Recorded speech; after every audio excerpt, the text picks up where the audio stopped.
Continúa en el uso de la palabra el diputado por la Ciudad de Buenos Aires, Javier Milei. Muchas gracias, señor presidente.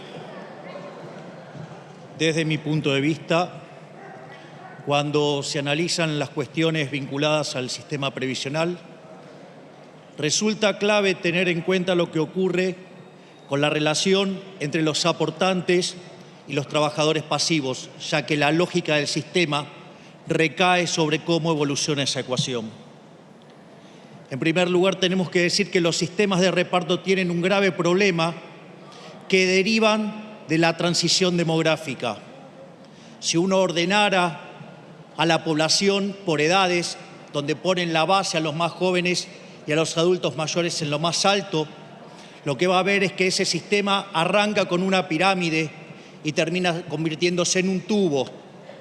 Y en esa situación lo que pasa es que la relación de dependencia en la economía se vuelve más alta, es decir, cada vez son más los trabajadores que se van retirando y que tienen que ser sostenidos por una menor cantidad de personas que trabajan. Es decir, que ya desde el punto de vista poblacional, los sistemas de reparto tienen un problema. Como si eso fuera poco, Argentina tiene otro problema más, que es el problema de una economía que no crece. Hoy el PBI argentino todavía está 1% debajo del que teníamos en el año 2011. Es decir, que Argentina tiene un PBI per cápita 13% inferior al que teníamos en el año 2011. No solo eso, sino que además esto se manifiesta en baja productividad, en bajos salarios, que sumado a las brutales regulaciones que tenemos en el mercado laboral, hace que el mercado laboral argentino sea muy chico. Y mientras que la cantidad de empleo asalariado en el sector formal sigue clavado en torno a los 6 millones de personas, hoy el mercado informal está cerca de las 8 millones de personas. Es decir, hay más gente fuera del mercado formal que dentro del mercado informal. Es decir, eso también afecta negativamente a la lógica de los ingresos del sistema. Pero eso no es todo. Yo recuerdo que durante un par de gobiernos atrás había alguien que manejaba la ANSES y se ufanaba de un retorno de la cartera del 16% cuando la inflación rondaba en el 30%, pero que el INDEC la mentía y se metía la basura bajo la alfombra. Pero no solo eso, sino que además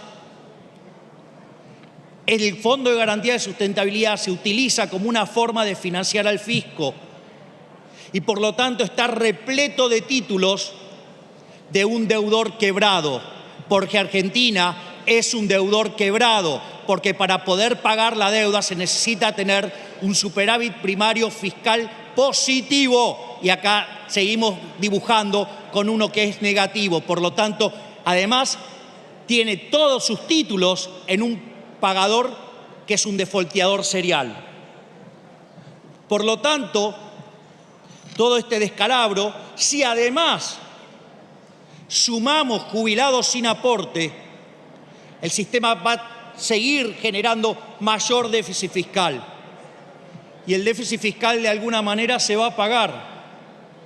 Una forma es con deuda, pero la deuda son impuestos futuros, es decir, es castigar a las generaciones futuras, es decir, castigar a generaciones que no votan, generaciones que son niños o que ni siquiera han nacido. La otra alternativa es seguir aumentando la presión fiscal, de modo tal que Argentina cada vez va a crecer menos, cada vez vamos a ser más miserables. O la otra alternativa es financiarlo con emisión monetaria y seguir rompiéndonos la cabeza con la inflación, donde no solo por la distorsión que genera en los precios termina destruyendo el crecimiento y castigando la acumulación de capital y la productividad y los salarios de los trabajadores, sino que además es un impuesto altamente regresivo que pega más fuerte sobre los más vulnerables. Por lo tanto, desde el punto de vista de la macroeconomía intertemporal, este tipo de cosas constituyen un verdadero desastre.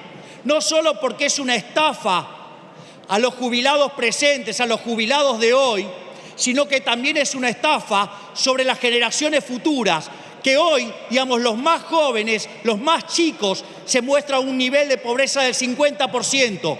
Por lo tanto, si seguimos así, lo único que vamos a hacer es que cada día Argentina sea un país más miserable. Por lo tanto, desde La Libertad Avanza, avisamos que nuestro voto a esto es negativo. Muchas gracias, señor presidente. Gracias, diputado Milei.